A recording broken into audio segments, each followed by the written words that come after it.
So my name is Kojo Adadiamankwa, investor in agricultural sector. I work with farmers here at Bomaidi Afukwa, here on my farm at Bomaidi Afukwa. We do pigs, catfish. We also have some crops that we farm, cassava, maize, plantain as well. Okay, so plantain starting, what acre do you start with? Oh, over here, we honestly, we haven't done too much plantain. The main reason why I planted the plantain was for because I had a lot of manure from my pig farm that I wanted to put the manure to use. So I went for about, it was almost about just over half an acre of plantain. Okay. And so that's where we're situated here.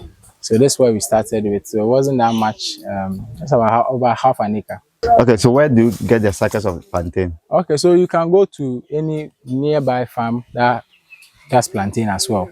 So usually what happens is the female plants, they essentially they give birth to new plants that can be transferred to, you can transfer to a different location to plant. So we got the suckers from a nearby farm about 2 years ago. So Okay, so the interval, do you give them intervals? yes, so when we did this initial planting, like I said, because we did it for I just did it to occupy the land in front of my piggery. So that we ensured, it was just basically industry standard requirement for the spacing, because every crop needs a good space. You can see some of them are bunched together. What happens is it affects the fruit it can produce.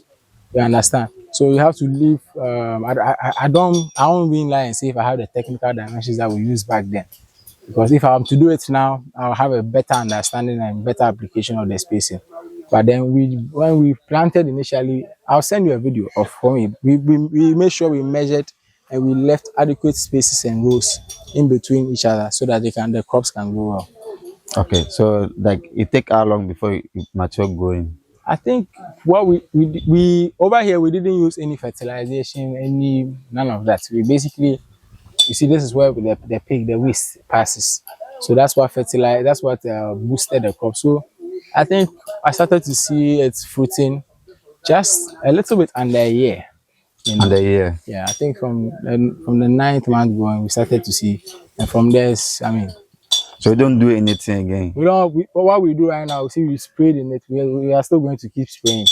We weed and then we spray. So now what we are going to here, we didn't initially.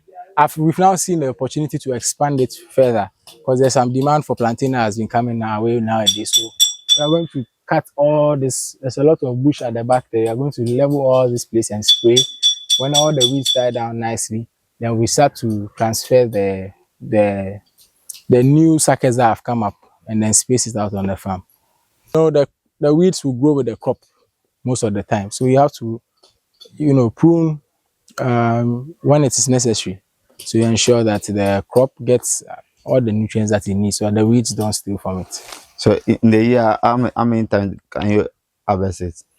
Oh, with fruits, I think there's a tree, there's one over here, a crop over here. I think in a year, this one we harvested about 2 or 3 times from it.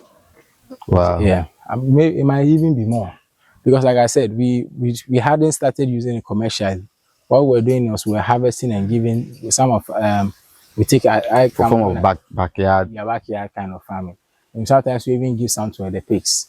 So I haven't really, but now I've seen, like I said, we always identify opportunities. I've identified opportunity, doing my adequate research into it. But plantain is very, very profitable. Look at the plantain chips, you look at the fufu joints that is plantain, you market, So how long it take before you see that this plantain cannot bear fruit again? It depends. I don't think there's a set from people who have experience. You can tell that maybe hey, after 2-3 years, this plantain will not be good.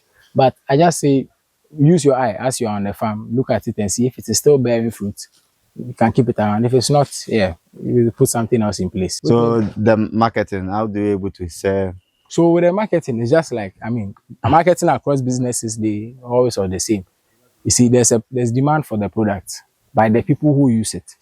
Maybe out of 10 people, you will find maybe if you are trying to, everybody eats plantain. That one. It's in all of our meals. You have chop bars, you have restaurants, hotels that use it. You have these people that convert to plantain chips that use it as well. So I mean, it's a very diverse crop. You understand what I'm saying? So there's a lot of uses for a lot of ways that you can market it.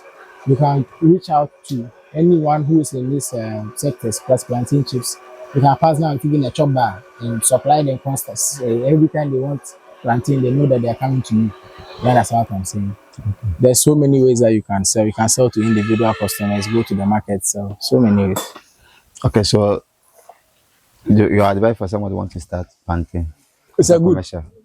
If you want to start plantain farming, like I said, me, I always believe do your business plan because you are doing it commercially.